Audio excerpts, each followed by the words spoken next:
sur le sol. pour mun a dund. bu ñu nax suñu bopp. nous sommes un pays très pauvre. mais lan moo indi pauvreté bi ci réew mi est-ce que Sénégal c'est un pays pauvre ou c'est un pays où les gens n'ont pas le culture du travail pour s'en sortir?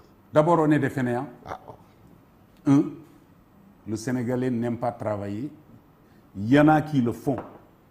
Souvent, je quitte chez moi, je vois des gens avec des boutiques sur la tête. Je sors 10 000 francs, je fais semblant d'acheter quelque chose, je lui donne et je ferme le truc. Il me dit non, non, non. Parce que si tu encourages les gens à ne pas aller voler. Benen bi moy, les gens qui avaient par exemple 10 ans, je dirais quand Ablaye Wade était ici, quel âge ils ont maintenant? 22 ans. Les gens qui étaient là quand Macky Sall a démarré, quand ils avaient 15 ans, ils ont quel âge maintenant? Au moins 27 ans. Au moins 27 ans. Les boutiques sont gérées par des gens. Évidemment, c'est la sous-région. Oui. On dit on a toujours voulu taper sur des Guinéens, etc. Non, les Guinéens sont parmi nous. Oui. Ils veulent travailler, ils travaillent. On est dans l'espace. Ils travaillent. Ils travaillent. Oui. Non, ils travaillent, ils sont chez eux, ils travaillent. Tu vas aller au Congo, tu trouves des Sénégalais, des Alpulaars qui sont là-bas, qui ont des boutiques.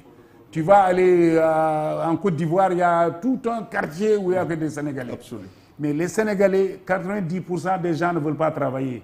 Et aujourd'hui, ils ne veulent pas garder. Tu prends un ouvrier, un maçon, le lendemain tu ne le vois pas. Parce qu'il a touché peut-être 10 000, 15 000 francs, il ne revient plus. Nous sommes dans un désordre que tu ne peux pas imaginer. Mais monsieur Ndiaye, est-ce que loolu tamit nekkul discours boo xamante ne yéen ci homme politique yi. Oui. ko jéem a distiller. Non, yéen homme politique. Moi, je ne suis pas homme politique. Non, je me freine tout de suite. Ah bon, j'ai dit yéen. Et voilà. Très bien. Vous avez bien fait de rectifier. Voilà, certains hommes. Certains hommes. Voilà. Parfois. Oui. Pour Sénégalais Oui. mën a justifier l'échec des politiques publiques parce que sénégalais yi ngay wax ñoom ñooy sénégalais yi nga xam ne ñooy ambulants les mêmes jeunes là mooy booy nga xamante ne ñoom ñoo yor comment dirais-je les càq-càq là sénégalais yi ñoo nekk di xoslu si càq-càq yi sénégalais yooyu yow bañ na ba jox nga exemple dans certains pays africains nee nga sénégalais yi ñi ngi fa di liggéey est-ce que loolu tamit parfois du politiciens ñoo koy jéem a wax ne sénégalais yi gëmuñu liggéey. C'est toi qui as parlé des politiciens.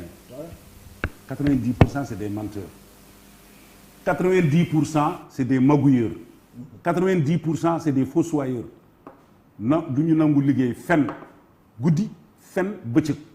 Ils donnent de l'espoir aux gens. Faites ça, faites ça, faites ça. Bés bu ñu faloo, tu ne les entends plus. Ils sont leurs propres fossoyeurs. Ils coupent leur téléphone, ils ne veulent parler avec personne.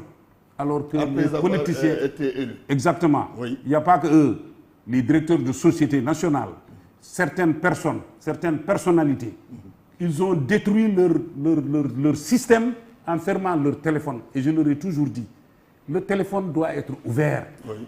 Loo mënul wax ak nit ki nga ne ko jéggal ma mënuma wax ak yow. mënuma la may mënuma la defaral. Je te libère. Oui. Mais fen tu coupes ton téléphone yow tu es payé pour régler le problème des gens. Les gens ne peuvent pas t'avoir au téléphone. Li rey ñii politiciens ñii ñëpp. loolu c'est à cause du téléphone. Téléphone musiba la. Téléphone dès lors que tu donnes ton numéro à quelqu'un tu dois obligatoirement l'écouter.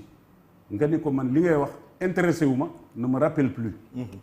Keneen su la wooyee jëlal man téléphone ku ma woo je connais même si je connais pas le numéro. Je rappelle parce que moi je pense que politicien tu vas da ngay xalaat ne que tu es père de famille que tu as tes enfants partout. Ton téléphone doit être ouvert et tu dois t'attendre à avoir de bonnes ou de mauvaises nouvelles. Mais jël sa téléphone tu coupes soo amee lii ak là mais les gens qui ont perdu lii moo leen rey. Pas tout le monde, mais tu ne peux pas. Yo, tu débarques devant chez toi dans un petit village ou dans un village où tu es né, tu prends, tu magouilles, tu fais tout ce que tu veux, tu gares le véhicule, les gens t'appellent, tu ne réponds pas. Ils drainent des 4x4, des machins, alors que les gens, le matin, ils n'ont pas de quoi prendre du café. Mais il est aigri. Forcément. Il t'abandonne. Les gens n'attendent plus. Et l'opposition est dans la rue. Ce n'est plus les politiciens. L'opposition maintenant c'est dans la rue. C'est des gosses qui sont dans la rue là. S'ils n'ont pas de quoi manger, ils vont sortir, ils vont casser. Et kooku Ils n'ont qu'à ouvrir les prisons parce que tout le monde va aller.